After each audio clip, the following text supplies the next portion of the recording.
Assalamualaikum warahmatullahi wabarakatuh.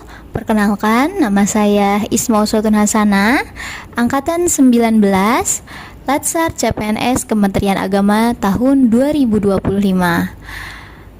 Pada kesempatan ini, saya akan meresum submateri pada modul 3 dalam agenda 1, yaitu kegiatan kesiapsiagaan bela negara. Sebelum kita membahas kegiatan dari kesiapsiagaan bela negara, kita harus tahu dulu apa sih kesiapsiagaan bela negara itu?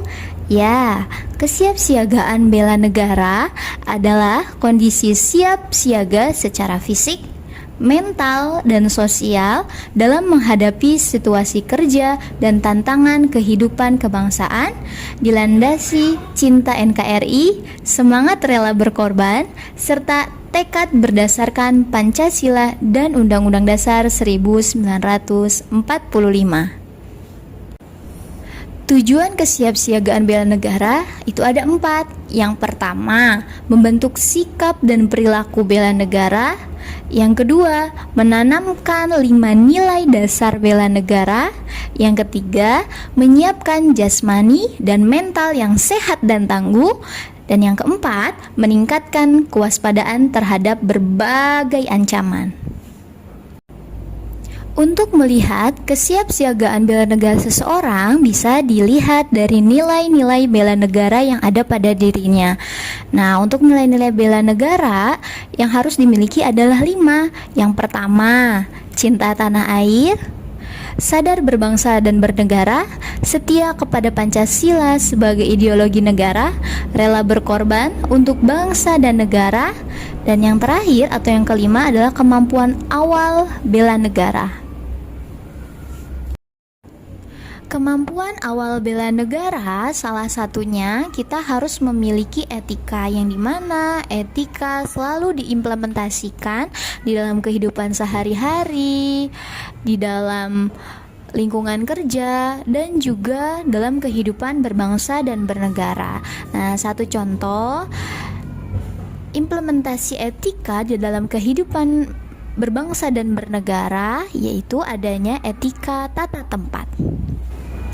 Tata tempat adalah pengaturan tempat bagi pejabat negara, pejabat pemerintahan, perwakilan negara asing, dan atau organisasi internasional, serta tokoh masyarakat tertentu dalam acara kenegaraan atau acara resmi, yang mengandung unsur tentang siapa yang berhak didahulukan dan siapa yang berhak mendapatkan prioritas.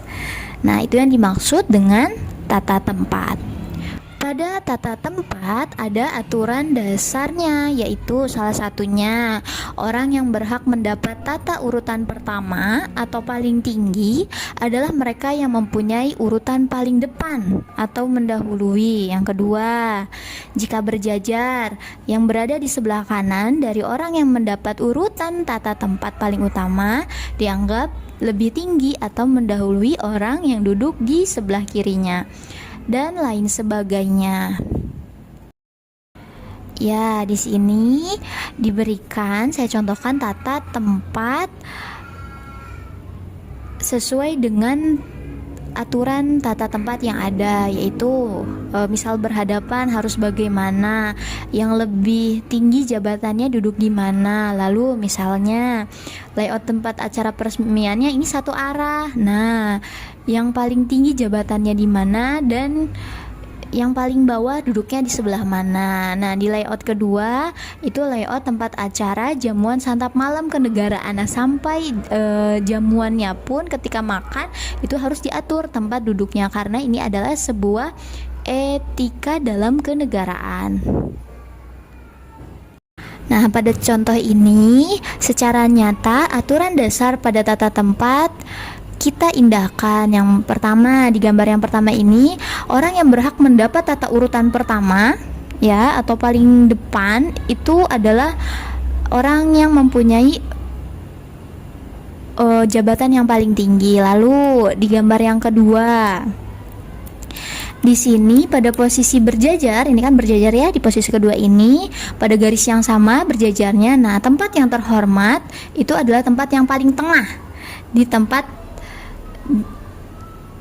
tempat sebelah kanan luar. Jadi saya ulangi bahwasannya ketika berjajar, tempat yang terhormat adalah di tempat yang paling tengah dan tempat sebelah kanan paling luar. Begitu contohnya. Nah, semoga materi ini bisa memperkuat kesiapsiagaan bela negara kita sebagai ASN dan juga bangsa Indonesia. Sekian dari saya. Wassalamualaikum warahmatullahi wabarakatuh.